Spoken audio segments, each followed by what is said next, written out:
Good evening. Good evening. It is Tuesday, November 29th, and welcome to the Positional Sports Talk Show Post, live streaming on Facebook Live, Twitch, and our Positional Sports Talk Show YouTube channel.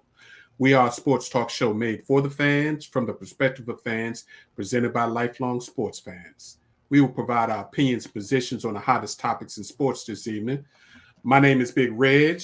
I'm joined this evening by my original partner in crime, my brother J3. What's going on, partner? What's going on, Big Reg? How are y'all doing? Y'all ready to talk some sports? Let's get it in. Let's get it in. Let's get it in. Hopefully, we may be joined by one of our other partners, but if not, me and J3 going to hold it down for you this evening. We're going to give you some quick hits. Then we're going to talk about NCAA College Football Week 13, NFL Week 12, and lead you with our final post of the evening. So as always, we appreciate you tuning on the Positional Sports Talk Show channel. J3, I want to start off by talking a little bit about two things that happened in women's sports over the weekend. The first is a congrats to former Minnesota Lynx star and current head coach of the University of Minnesota women's team, Lindsay Whalen, and also ESPN analyst Carolyn Peck, who was the first Black women's head coach to win a national title with Purdue in 1999. Both women were being elected to the Women's Basketball Hall of Fame. They were selected this past weekend. The ceremony is next spring, I believe, in March. So congratulations to those great ladies. You got Lindsay, who did it on the court. She was a huge star at the University of Minnesota. And to go back and become the head coach there is big. And, of course, she won 4 titles with the Minnesota Lynx in that great organization. Whalen was also inducted to the Naismith Basketball Hall of Fame this September. So she's having a great year. So, again, congrats to the women on great accomplishments. On the other side, man, I can't let this go. I read about this, and I was hot. And maybe it's because I'm a girl dad, but what happened this past weekend at the Las Vegas Invitational Thanksgiving Tournament was another huge incident of the disparity of how women's collegiate athletics are treated compared to how men's athletics are treated. Terrible. It's terrible. Yeah. The event was staged at the Mirage Hotel in Las Vegas. So this is a major brand. They have 4 women Division I teams come to play in this tournament. And they told them that it was going to be set up kind of like the Bahamas Thanksgiving tournament, where they knew it was going to be in a ballroom, but it was going to be like one of their biggest ballrooms. They set it up like an arena. They get there. They got fold-up chairs surrounding the court. That's a damn shame. That is a damn shame. And this event, like I said, had 4 good ladies teams, including the number 6 ranked in the country right now, Indiana. And then on top of that, in one of the games, they had an issue where one of the players got hurt. And it took them 40 minutes to get emergency medical personnel to her because they didn't have anybody on site. I'm trying to understand why they didn't have medical on site from the get-go. I mean, I thought that was mandatory in any sporting event. It's supposed to be mandatory, especially in something like this. When you got big-time programs coming in, these are Power 5 programs that are playing in this tournament. This is Las Vegas, the money place. But this is how they treat women's athletics. So the organizers were apologizing, saying that they got assurances from they trying to put it on the casino from the Mirage, and they thought it was going to be one way. But I'm glad that the head coach, especially the head coach of Indiana, put them on blast and said, this is unacceptable. This is a setback for women's basketball, that you thought to treat us this way, much less go through it and make us play in this tournament. So it's just a shame. And anytime we have opportunity to point out how mistreated women's athletics are, I think it's our obligation to do so.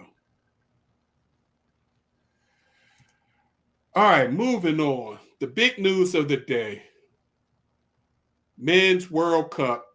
The U.S. men's team made it to the round of 16, which is the knockout stage, out of the group phase.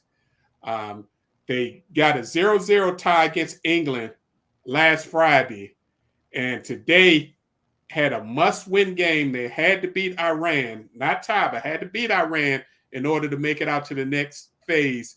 And they beat Iran 1-0 thanks to Christian Pulisic, who scored the winning goal in the 38th minute of the first half.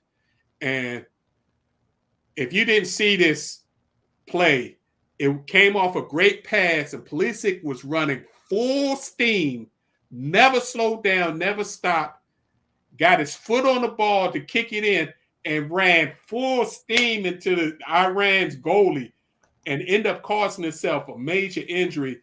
They're taking him to the hospital this evening to have x-rays and stuff done because they say he's got an abdomen injury, but he gave up his body and everything to make sure that they got this goal. So that's literally taking one for the team. Oh, absolutely. Absolutely. You can see that he was going to try to make sure he did everything possible to try to move them on. This is huge for this group because, A, they're the youngest team there in the World Cup this year. Everybody was hoping that they just had 3 good games, and that would be the building for the 2026 World Cup. But for them to get to the knockout stage is huge, huge progress. And if they happen to win another game and make it to the final 8, I mean, only things to look up because, I mean, their World Cup captain is only 23 years old. Mm-hmm. 6 years younger than the next youngest captain of the team. So they got plenty of young talent there. And a second wave coming after this that they say is better than this wave once they mature and learn how to play world-class soccer. So congratulations to the U.S. Men's soccer team on not only making the World Cup, but making it out of the group stage and into the knockouts. Big props to them. With that being said, Big Reg, let me ask you this. What's your opinion of their head coach? Because I've heard some rumors that he's not a real good coach as far as substituting players in and out. Do you think he utilizes his bench like he should? I think because of the way that the team has performed in the recent past, he wants to, instead of using some more of the young talent out there, one of the top players in the world under 21 is one of the U.S. players that's only played 8 minutes in this World Cup. Mm-hmm. So, yeah, there's been some questions about who is getting time, but their defense has been dominant. If you consider the only goals that they had scored was on a penalty kick because of a dumb penalty inside the box, which was just the Wales player against the goaltender. The defense has shut everybody else out. They haven't allowed a goal. So I think they were more concerned about the defense of the team. The next evolution of this team is now figuring out how to consistently generate good offense while playing that great defense. So that's my little opinion on it. I think he feels better getting 0-0 ties or draws in football versus them losing 3-1 because the defense isn't sound. So I think it's a process. But we will see. Okay. Moving on to the world of boxing, I told you all that there was a great bout this past weekend. You had Regis Prograis dominated Jose Zepeda and finished the fight with an 11th round TKO to win the vacant WBC junior welterweight title. It's Prograis' second reign as 140-pound champion. He's only had one defeat in his career. It's when the first fight after he won the belt, he lost it to Josh. And since then, been trying to get another title fight. Nobody will fight him. So that was a great win for him. So congratulations to Regis Prograis, a young man that's out of Louisiana. Tough, hard-nosed boxer. So interesting to see what's next for him. For you boxer fans, you got a couple of options this coming Saturday. This Saturday features a trilogy fight between Juan Francisco Estrada versus Roman Chocolatito Gonzalez. That's going to be on the Zone Saturday night. I believe they're fighting in Arizona, so it should be a late, probably 10 p.m. start. The first two fights, they combine to throw approximately 3,000 punches. That's a whole lot of punches. Wow. So these dudes let it go. And they don't like each other. They've been drag out wars. So Estrada has gotten the best out of Chocolatito the last couple of times, but they've been real close matches. So it's going to be an interesting matchup in this trilogy. And if you're a Tyson Fury fan, he's defending his title against Derek Chisora.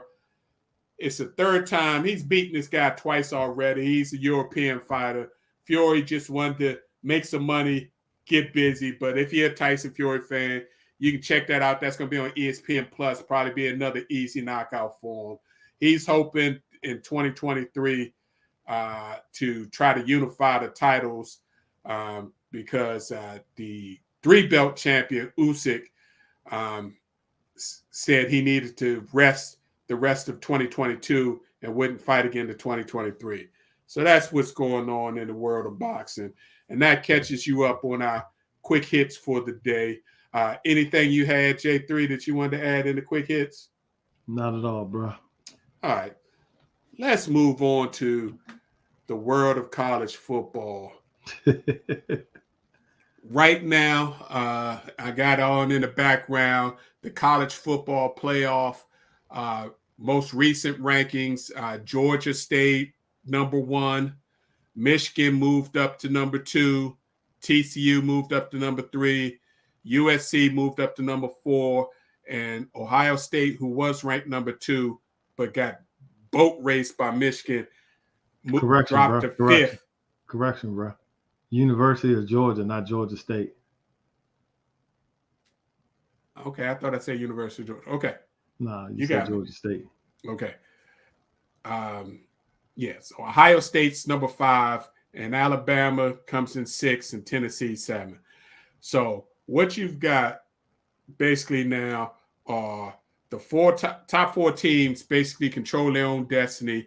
They all play in some sort of conference championship coming this week, and it will take some teams to lose for a Ohio State or Alabama to make their way in. But before we get too deep into that, there was some major college coaching news this past weekend. University of Nebraska hires former Carolina Panther coach and former Baylor head coach Matt Rhule.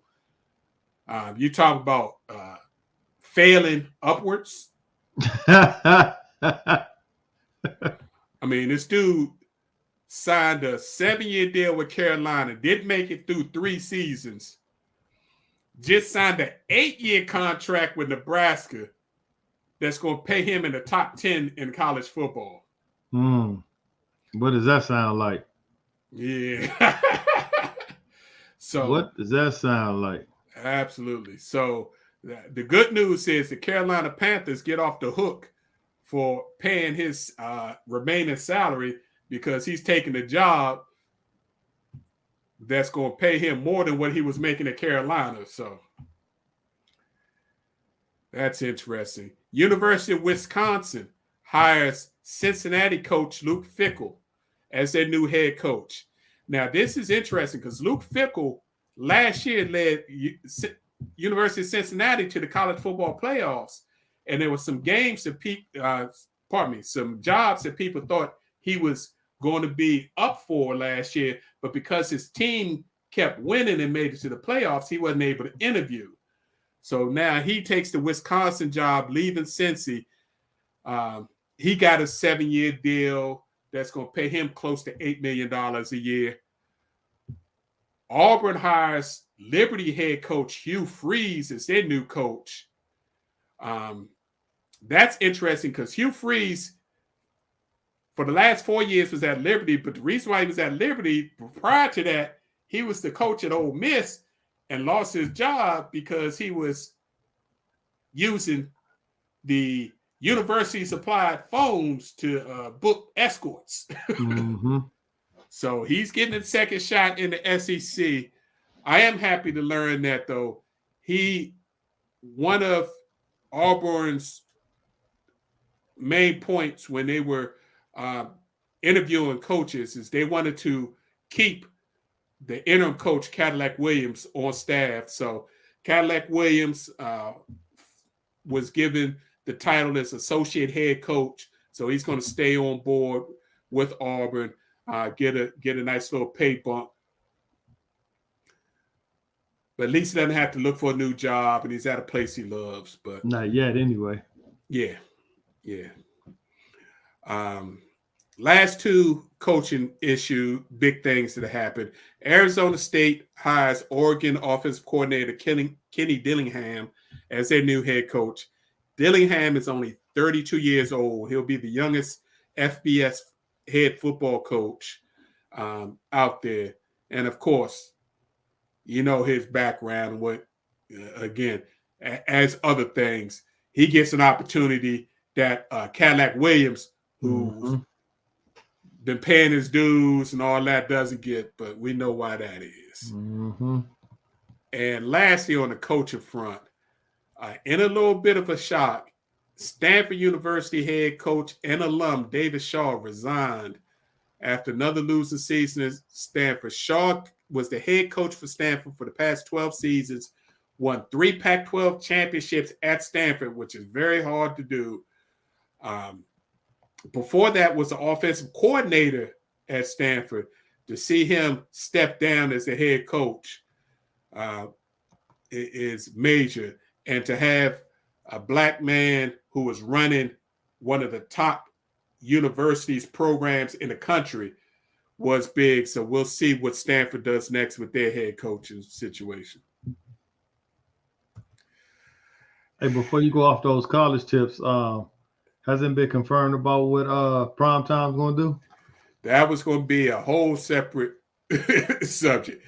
Coach Prime, Deion Sanders, acknowledged that he has been offered the University of Colorado football job. The reason why that hasn't been finalized, because I think he knows that's a bad job and that he doesn't want to take it. If you're going to take a bad job, you might as well stay where you are.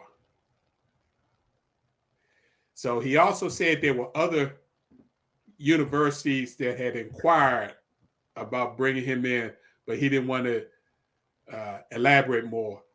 If I was Coach Prime, I would stay at Jackson State one more year, let my sons graduate, win another SWAC championship, and then parlay that to a better job. The Colorado job is just a terrible job. I mean, first, with the way athletics are, who wants to go to Colorado to play? Well, most of the kids. Go ahead. I hear you, but have we actually heard what Deion's why is? Because obviously he has a reason for wanting to leave Jackson State and go elsewhere. So, I mean, until we know what the why is, we can't really speculate on why he's making that move. Just my opinion. Well, when college game day went to the university this year, which was the first time HBCU had game day there, he said it's not for him. It's the fact that his assistants are woefully underpaid.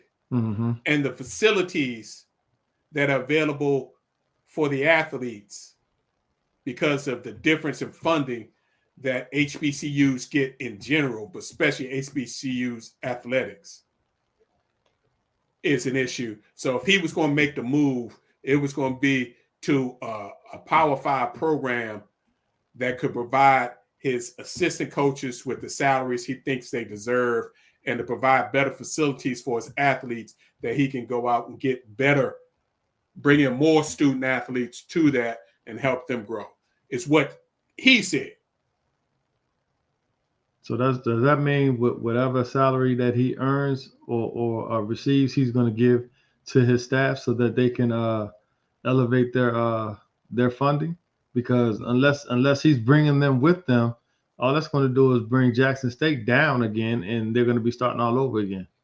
Unfortunately, that's what's going to happen to Jackson State. Unless one of his assistants decides to stay there and try to continue the program.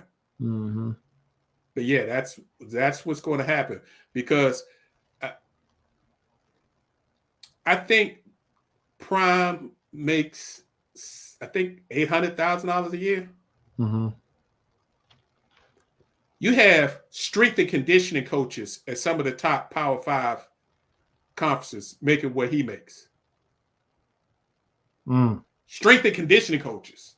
So imagine what his assistants are making. Pennies on the dollar. Top offensive coordinators and defensive coordinators at the major Power 5 schools are making anywhere from $1 to $3 million a year. They're making more money than Prime. Wow. So if he could go to a Power 5 school and get his assistants at least what he's making, yeah, he's going to make more money, but he can get his assistants what he's making as a head coach there. That's the reality of the money. Makes sense. So. Makes sense. All right, let's talk about these games. It's real simple. I said it earlier. Georgia's the best team in the country. Mm-hmm. They dominated Georgia Tech 37-14. That's supposed to be an in-state rivalry. I mean, last week was rivalry week, but yeah, that was a no contest. They shut it down early in the second half. They could have made that look real ugly. So Georgia's just coasting. They're playing the SEC championship this Saturday against LSU. And Georgia's in the playoffs. Regardless of what happens in that game, if LSU comes with this miraculous upset, Georgia's in the playoffs, period, point blank. The big game was what number 3 Michigan did, or used to be number 3, now number 2 Michigan did, going into Ohio State in their house and blowing out former number 2 Ohio State 45-23. Yeah, that was a shocker. That was a shocker. And how they did it is they dominated the second half, J3. They outscored Ohio State 28-3 in the second half. Wow. So it was just they out-physicaled Ohio State on both sides of the ball, offense and defense, shut them down offensively, and then just pounded on them and basically had Ohio State looking like they wanted to quit in front of 100,000 of their own fans. But what's funny is we actually said that a few weeks ago. The only way to beat Ohio State is to physically beat them, and that's what they did. Yeah, absolutely. Yeah, it's a shame that I think Ohio State. I think people are going to start questioning Ohio State's head coach Brian Day because he was handpicked when their former coach had to leave due to all the issues. He handpicked Brian Day. Brian Day is a hell of a recruiter and a hell of an offensive coordinator. But when it comes to big games, he can't win. He hasn't been able to win the big games. When they made the college football playoffs, they've gotten blown out by SEC teams. And now Michigan, their biggest rival, has beat them in back-to-back years and then punched them in the mouth in their house. And what's funny, J3, Not only did they embarrass them, Ohio State had one of their top recruits at the game who, after the game, decided to sign with Michigan. One of the top quarterbacks in the nation. So, yeah, you think about it. We were saying the same thing about Harbaugh a couple games ago. So, I mean, it could be the turning of the tides. Yeah, I think Harbaugh leaned into being the more physical team, but adapting his offense to be a little more explosive than what he's used to. And now he's a major problem for Ohio State. Number 4, TCU blew out Iowa State. That wasn't even the game, 62-14. So they were able to finish their Big 12 regular season undefeated. They beat everybody in the Big 12 this year. So they go on to the Big 12 championship game this Saturday. They win, they're in. Back to Michigan. After that beatdown of Ohio State, Michigan's in. So you got locks that are in no matter what happens this weekend. Georgia and Michigan are going to be in the playoffs. TCU, if they win the Big 12 championship, they'll be in. A team that had a shot to maybe sneak in if they had a upset in the championship, blew it. LSU lost to Texas A&M, who has been struggling this year. And they let Texas A&M beat them 38-23, which eliminated them from all college football contention. And probably saved Jimbo Fisher's job for at least a year. That's what Texas A&M does, boy. They some spoiler alerts for real. Yeah. Yeah. We can't win, but we're going to mess up your year.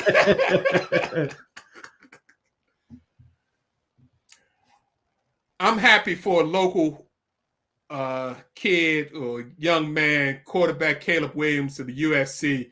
His number 6 USC needed a huge game from him, and he gave him a huge all-around game to help them beat number 15 Notre Dame 38-27. Caleb went 18 for 22 for 232 yards passed and 1 TD, 0 interceptions, but then ran the ball only 9 times, but in those 9 times scored 3 touchdowns. So he gave 4 touchdowns, 28 of the 38 points that they needed, and basically set them up for the Pac-12 title game. If they win, USC's in. So again, USC came in number 4 in the recent poll. TCU came number 3. They handle their business. They're going to be in the playoffs. But if they lose, that next 2 groups, Ohio State coming in number 5,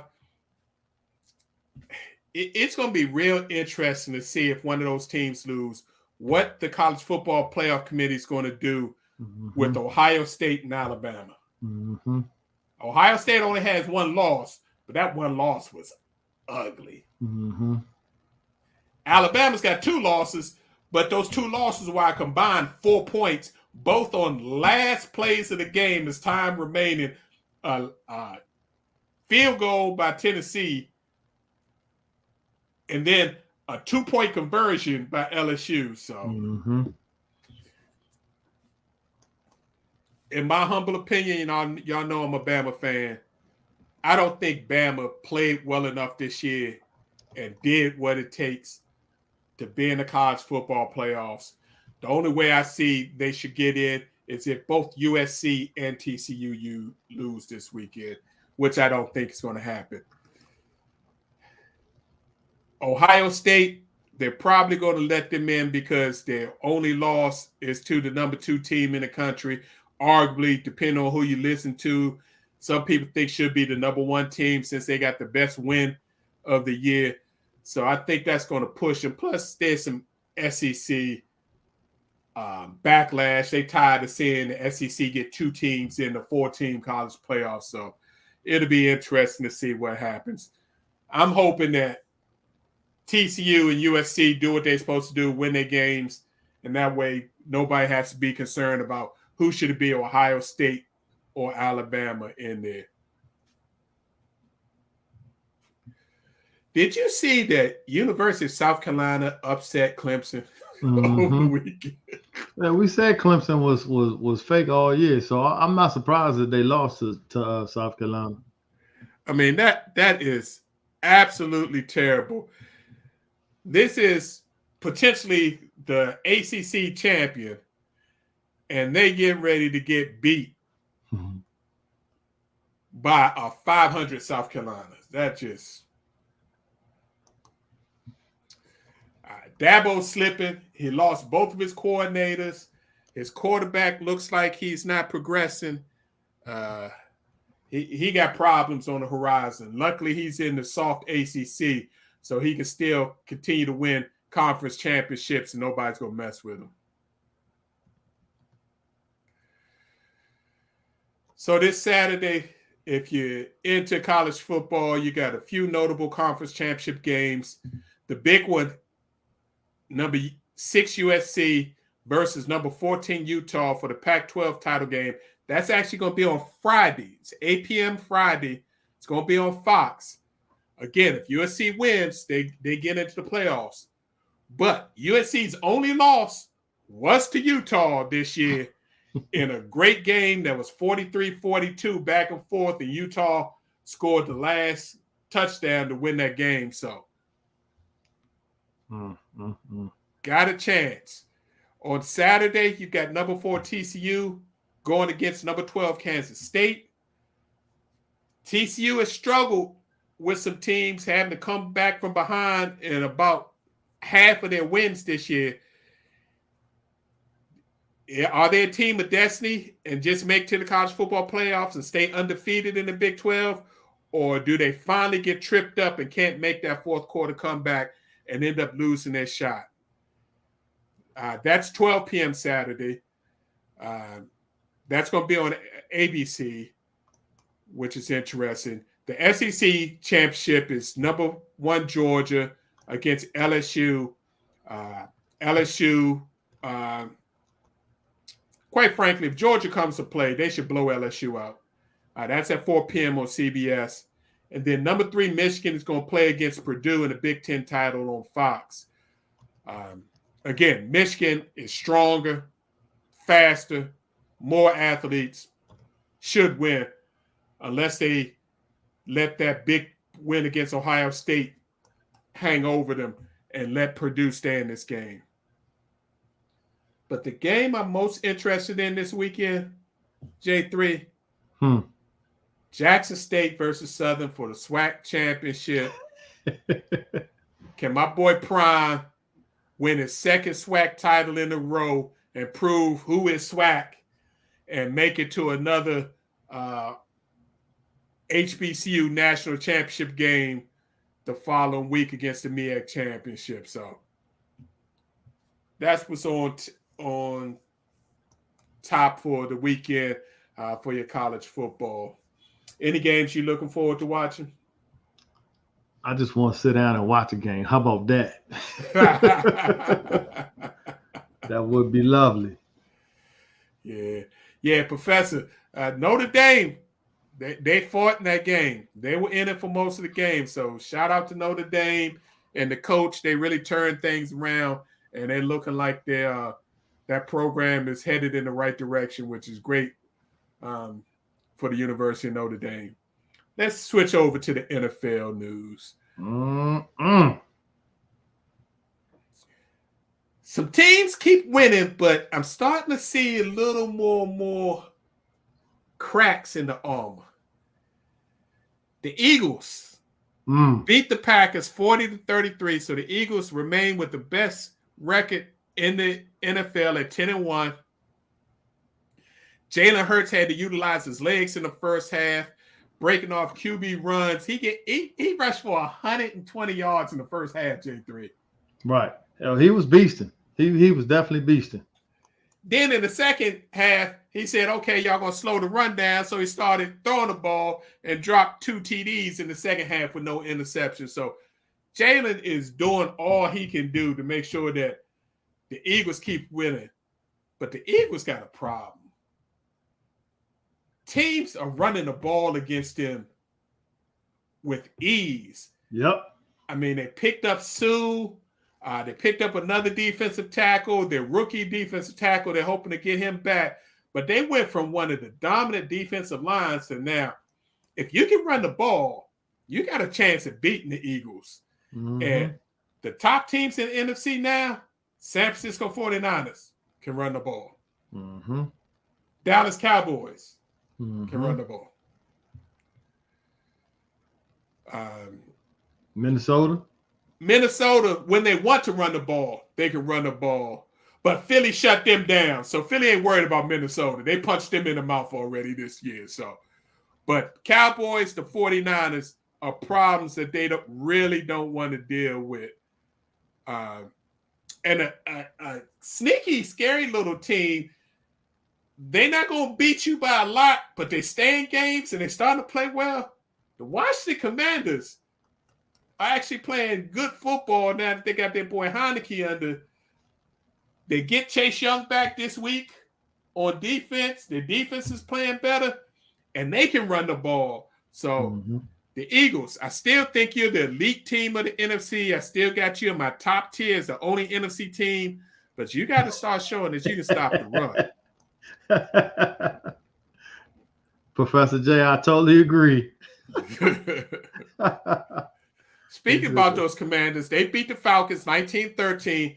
Like most Taylor Heineke games, it ain't the prettiest thing, but they get W's. Heineke only went 14 for 23 for 138 yards, but he threw two TDs. He did throw an INT, but he gets it enough done. And, man, I'm so happy for rookie running back Brian Robinson Jr. B-Rob got his first 100-yard rushing game in his career in the NFL. Plus, he had 2 catches that had a TD. But for him to come back from being shot, worrying if he was going to be able to play at all, to becoming the number 1 back for Washington, hats off to that young man. He was doing this thing. He played real hard. Yeah, and he started a new craze. One of his buddies has a company that makes big hats. Did you see that big old Washington hat that he had on? I don't feel that. What's your opinion on the big hat phase? Yeah, I know how I feel about hats, bro. So that's a no-go over here. But hey, to each his own. To each his own. Yeah. I see y'all talking about, as J3 calls them, the little people. Dallas Cowboys took care of business on Thanksgiving, beating the Giants 28-20. But what we got to talk about with Dallas, with that playing, the offense coordinator calls a different game because I think he wants to utilize Dak's talent. But in doing so, they cause more passing plays than they probably should, which means that when they don't execute correctly, they're in and out, 3 and outs more often. The running game doesn't get going as much, and the defense ends up on the field more often. And that defense went from super elite in the beginning of the season to, they can't stop the run either. Nope. So, and I don't know about you, man, but I think Dak has some flaws as well, because some of those passes that he throws, I'm like, well, who are you looking at? Or is it the receivers not running the right route? Yeah, that without knowing what plays they're running, I think it's probably a little bit of both. I think Dak is reading the play one way and his receivers reading the play another. I know him and CeeDee Lamb had a lot of those issues early on, where CeeDee Lamb was breaking one way and then Dak had already thrown the ball thinking he was going the other way.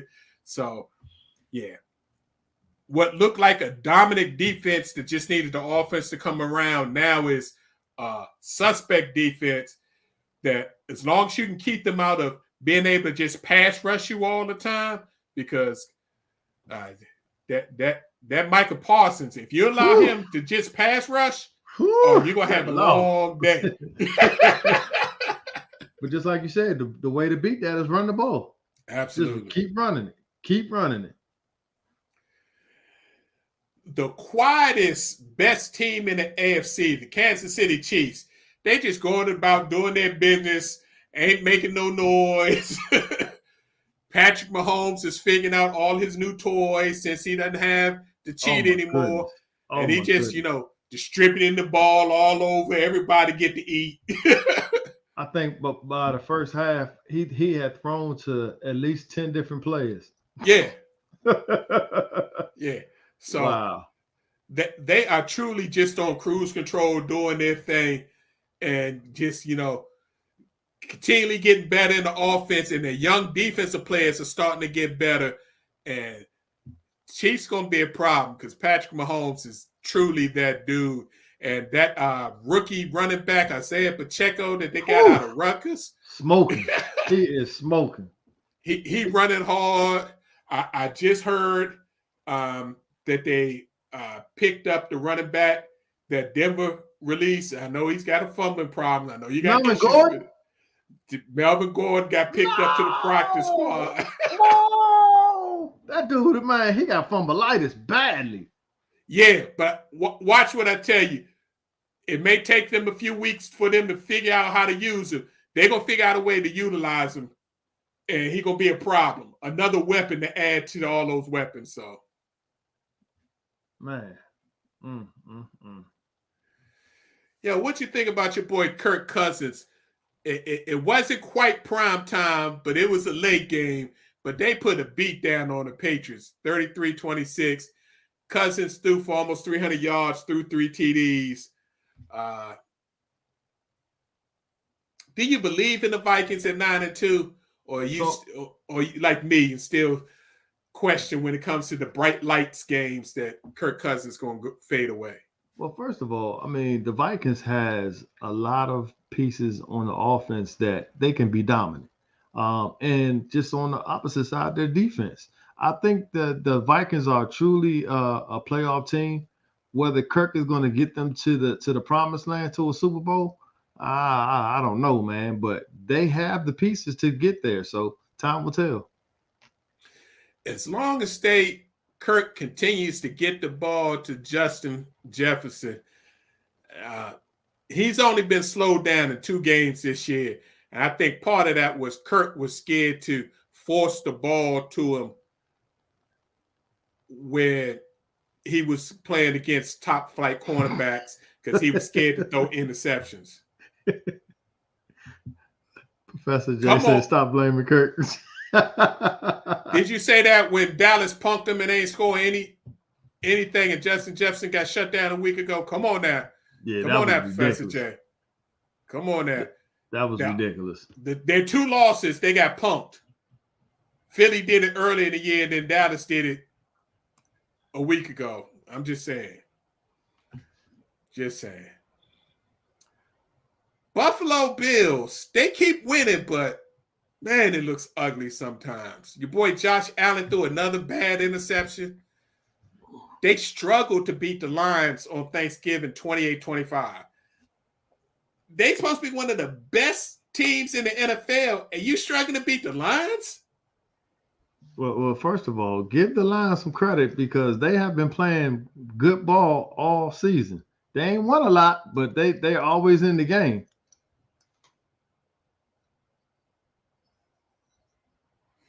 Yeah, I hear you about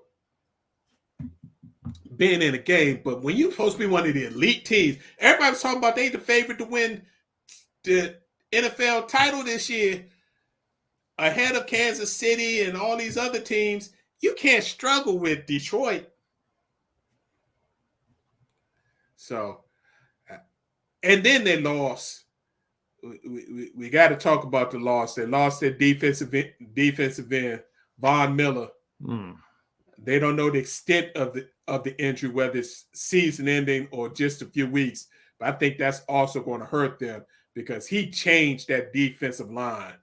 Even when he wasn't making plays, he tilted the line so much toward him, he allowed other people to make plays. So now they got some more issues to deal with.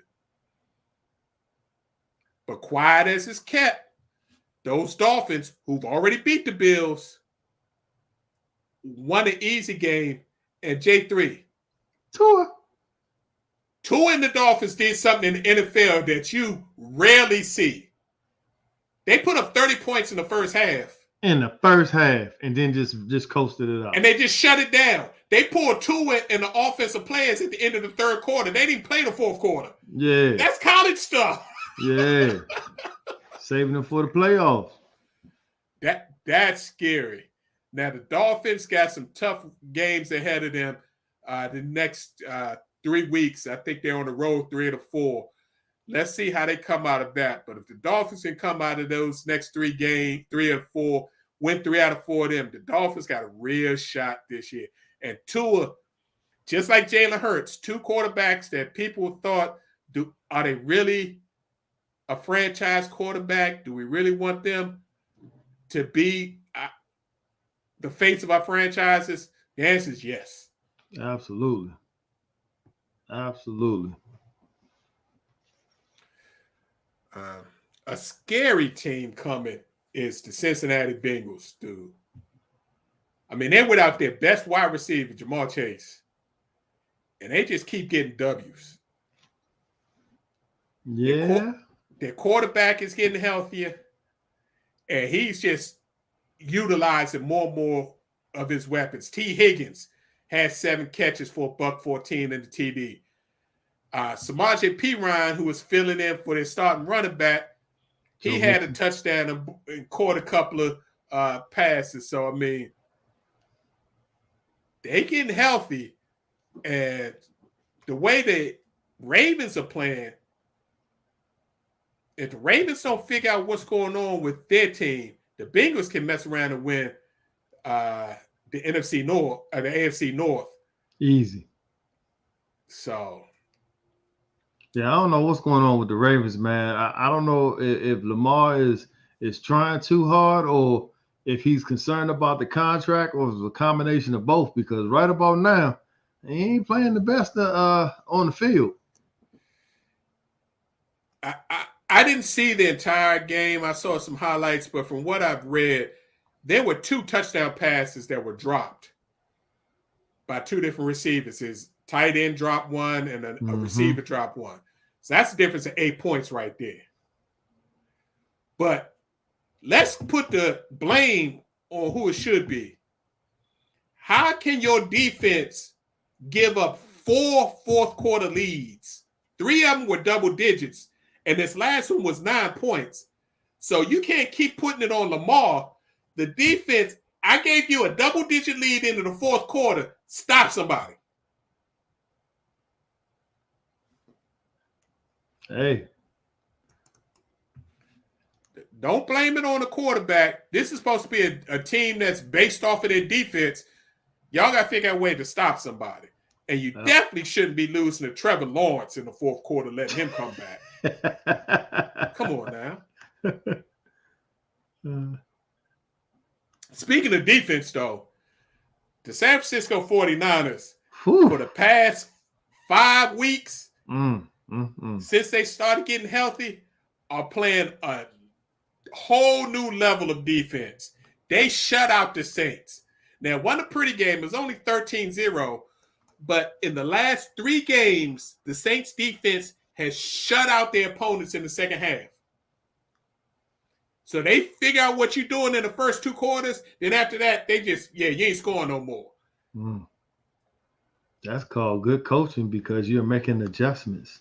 Absolutely. Which is a shout out to their defense coordinator, DeMeco Ryans, a former linebacker who's doing his job. It'll be interesting to see how many job opportunities he gets this coming year.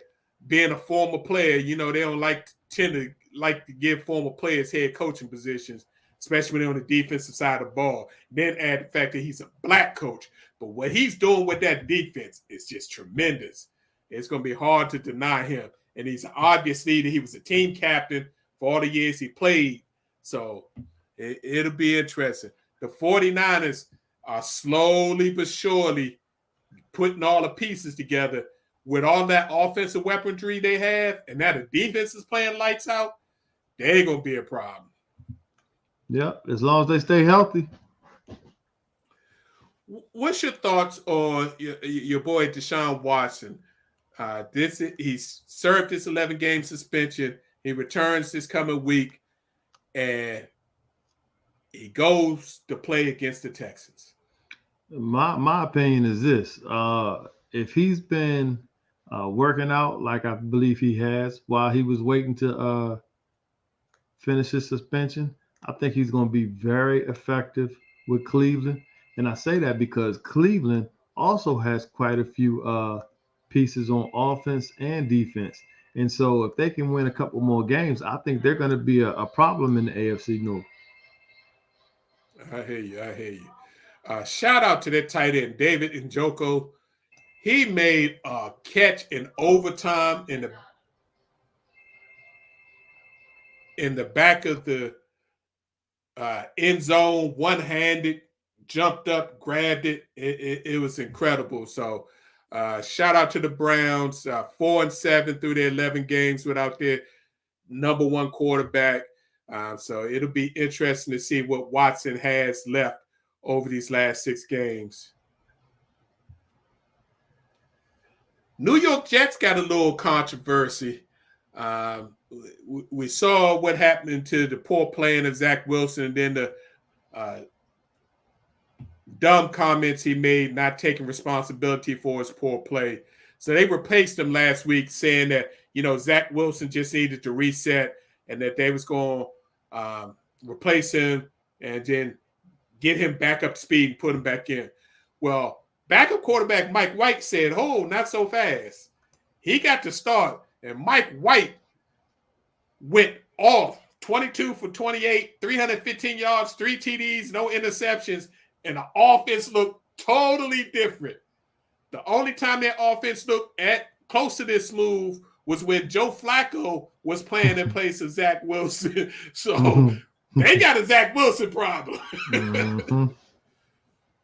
But being the number 2 pick in the draft 2 years ago, that you done paid him over $30 million, he probably going to get another opportunity. But if Mike White keep playing well, that's going to be a tough one. And I see you, Professor. A lot of people said that he wasn't the first-round talent, but that's where he got picked. So it is what it is. The other games really didn't matter. I do want to shout out, though, running back Josh Jacobs for the Raiders. He had 303 yards from scrimmage. Yes. I know you're excited about that. He gave me 110 points for my fantasy, baby. Yeah. 229 yards rushing, 2 TDs, and 6 catches for another 74 yards. I mean, my goodness. And what's crazy about it, the Raiders decided not to use his 5th-year option because he was a first-round pick. The new coaching staff and the new staff decided they weren't going to do that. They were going to make him play for it to see it. Now he's putting himself in a situation. He's going to be the top running back on free agency, or they're going to have to franchise tag him and pay him a lot of money, which he ain't going to be happy about. Man, if they don't pay that man and let him continue running that ball, they better stop playing. Yeah. We got a couple of people out there saying that they don't think Watson should be playing at all. Yeah. I think I said my piece about what he did and what I think about that, again, being a girl dad. It'll just be interesting to see how he returns in these final 6 games. I read an article that about 10 of his victims are planning on being at the game in Houston Saturday. So it's going to be interesting to see how he deals with that and the first press conferences and all that he's had to deal with. So getting close to the end, some intriguing games for week 13 that you got to look forward to. This Thursday, you got the Bills at the Patriots. Bills, like I said, have been playing iffy. Can the Patriots sneak in and get a win and put another blow to the Bills AFC East championship drive? You know Coach Belichick would love to, give it to the Bills at least once this year, and even if that means Miami winning the division. I think the Bills need to go back to running the ball, man. Just take the ball out Josh's hand for a minute, let him regroup. Because right now he's forcing a lot of throws he don't need to. Yeah. Sunday, you got the Commanders at the Giants, as we mentioned earlier. That's an early 1 p.m. game. The Commanders got an interesting quirk in their schedule. They play the Giants Sunday, then they're one of the late bye week teams. Then they play the Giants again after they come off the bye. Mm-hmm. So this is a good chance. If they can win at least one of those or both, then they can really put themselves in the running for that 6th or 7th NFC playoff seed and eliminate the Giants on the same token. Mm-hmm. You got the Jets with Mike White. Can he play a second good game going against Professor J's Kirk Cousins Vikings to see, was that a fluke against the Bears? So can Mike White really help that offense? Because I heard a stat. If the Jets would have just averaged 17 points a game, J3, they would have only lost one game this year. Their defense is so strong that the defense is only allowing like 15 points a game. That sounds like how the Ravens used to be. Exactly. Mm-hmm. So all you need is a quarterback that don't mess it up, but can move the ball enough to keep the defense off the field all the time and can you score 20 points? If you give us 20 points, we're going to be in every game and probably win most of them. Mm-hmm. You got the Tennessee Titans coming to visit the Eagles. That's going to be interesting. Derrick Henry in that running game against the Eagles. Can you stop the run? Are they going to run the ball, though? Because, they might try to outthink themselves and throw and leave it in Tannehill's hands, and Derrick don't even get no touches. If they do that, that's a crime.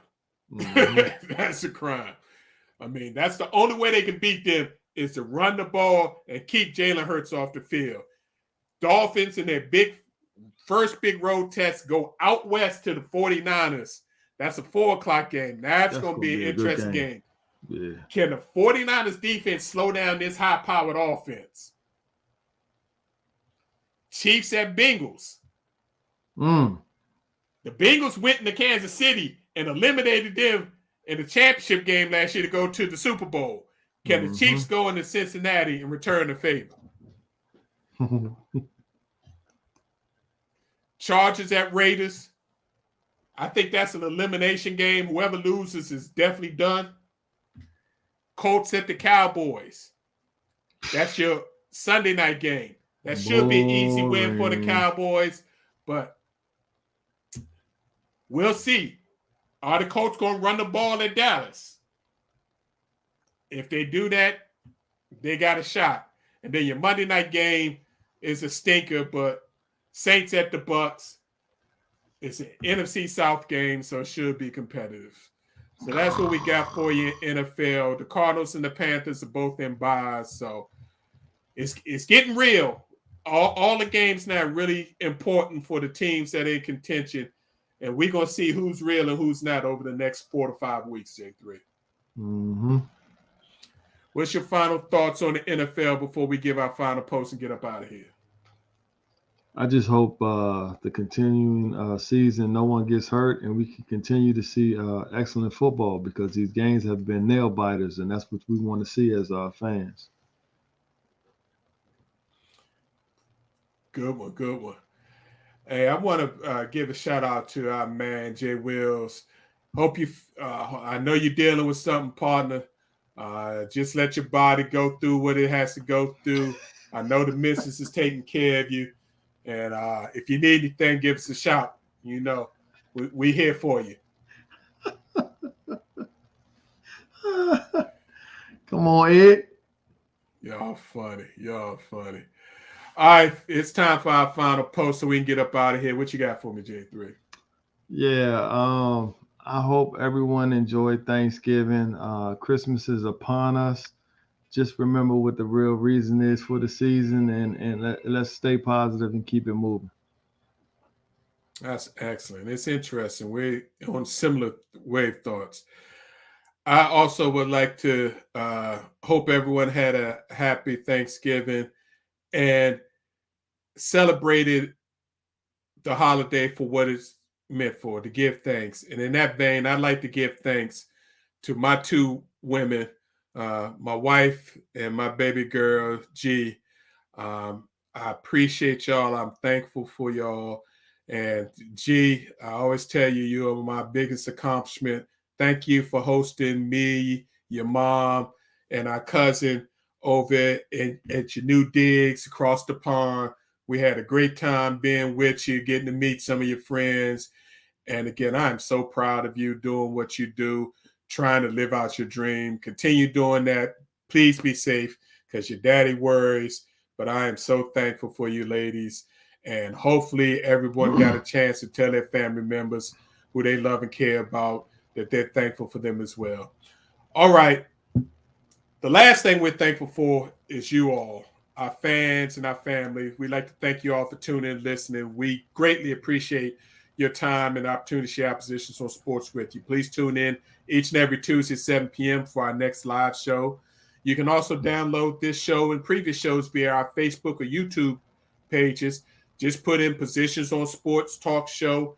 It'll pull it up. Or if you prefer the podcast platform, you can go to any of your favorite podcast platforms, go into Positions on Sports Talk Show, and you'll be able to pull up previous shows. Please like and subscribe. Subscriptions are free. We greatly appreciate it. And if you can tell your friends, family members, social media networks about us, we greatly appreciate it. As always, hit us up on Instagram and Facebook at Positions on Sports or at Positions on SBO1. We'll see you next Tuesday, 7 p.m. Y'all stay safe out of there. And remember, it's the holiday season, Christmas, Hanukkah, Kwanzaa, however you celebrate it. Just remember the reasons for the seasons and spread love out there. And we'll see you next Tuesday. Peace. See ya.